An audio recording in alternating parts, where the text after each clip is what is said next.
welcome back to today's video. On today's video, we are speaking about why representation matters, specifically why it matters in media. Now, before we get started, in the spirit of media, I'm drinking coffee out of my Avengers mug, and on today's episode, we are going to be breaking down 3 areas of representation in media, and that is specifically in childhood shows, amongst marginalized groups of people, as well as stereotyped characters.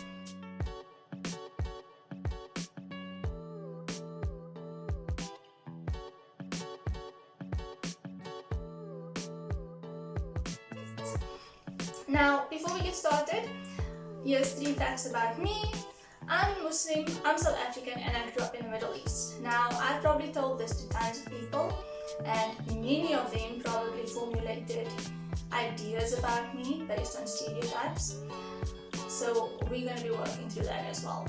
Now, before we get started on the video also, remember that it's very important to advocate for freedom of speech and expression, and that we can still enjoy film and media and certain movies and franchises, but also be aware and acknowledge the faults in them as well, and also advocate for these companies and industries to always do better. So firstly, it is representation in childhood or child-related cartoons and movies. So growing up, there really wasn't any character I could properly relate to besides Jasmine from Aladdin, and I love Aladdin. It's one of my favorite cartoons. However, the storyline of Jasmine can be quite damaging, especially if we compare it to Western history or European history, where there were a lot of forced marriages and child marriages, which is a story for another day. However, with Aladdin, they harped on that storyline specifically for this princess. Another character to look at is Tiana from Princess and the Frog. The story is set in America during the 1900s, and we all know America that time, well, even today, wasn't a very safe or magical or happy place for black people or people of color, especially women.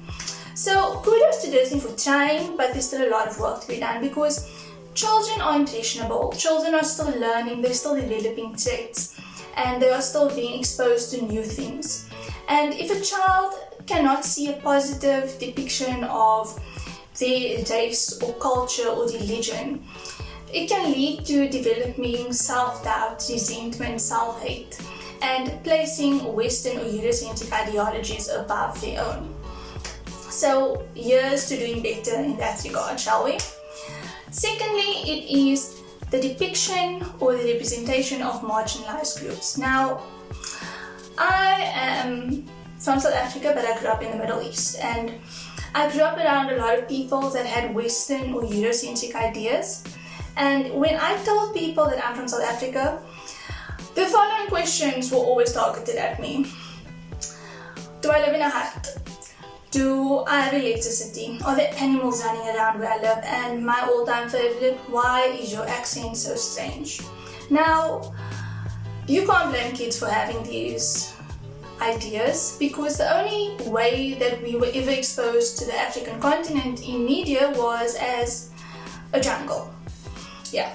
So when Black Panther came out, I felt like it was a time for everyone on the African continent, in every African country, regardless of race, culture, religion, to be prideful, because here was a movie that literally squished all those perceptions of the African continent, and it showed African people as being intelligent, resourceful, hardworking, and regardless of their growth and their development, they still stayed true to their roots. And let's face it, we are that type of people, regardless of if we are immigrants or if we have been here for generations upon generations. We are very proud of where we come from, and also shout out to the fact that it was Heritage Day not so long ago, so happy Heritage Day, sir. And I just want to highlight the fact that growing up, there wasn't a lot of characters that I could relate to. So when Black Panther came out, it was a time to be happy for children all over the world because they could finally get that representation. They could finally get that character that they could relate to and get excited about. So thank you, Chadwick Boseman, for that, and thank you for that entire cast for just uplifting so many people with the work that they did in that movie. Lastly, we are speaking about why it's important to show both sides of a stereotyped character. Now, I'm from Cape Town, and I know when people think about Cape Town, they always think gangsterism, violence, death, crime, forgetting that it's actually the most beautiful city on the planet. However, I do also believe that people's perception of a place or people from a certain area is influenced by media. And it's important we speak about this because if we look at the coloured community, and specifically when I speak about coloured community, I mean the entire brown community, we are stereotyped based on how we look, how we talk, how we sound, how we act. And if I think of someone from a certain area from the streets, this is what I think of. But I know there are people out there who, if they think of the same person as I'm thinking of, this is what they think of. And it's important to speak about this because if we harp on the negative connotation of an area or of a certain type of person, we start perpetuating that mentality and we start thinking of it as a norm, and it actually becomes the way people think that they should act. Now, if I think of a good representation of a stereotype or of a character that shows both sides of a story, I would think of Rio from Good Girls.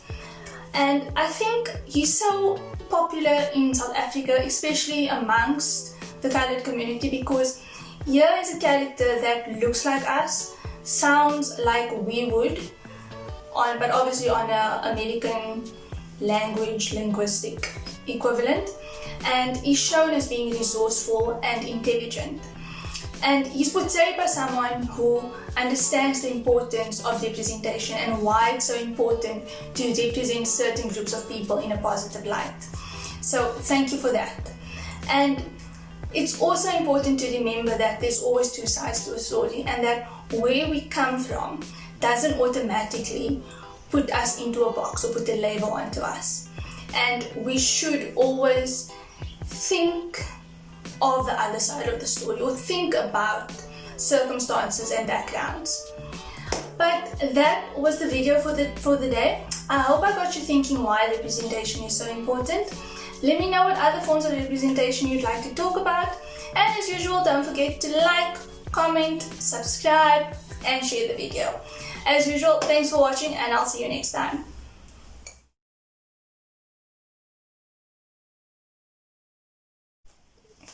There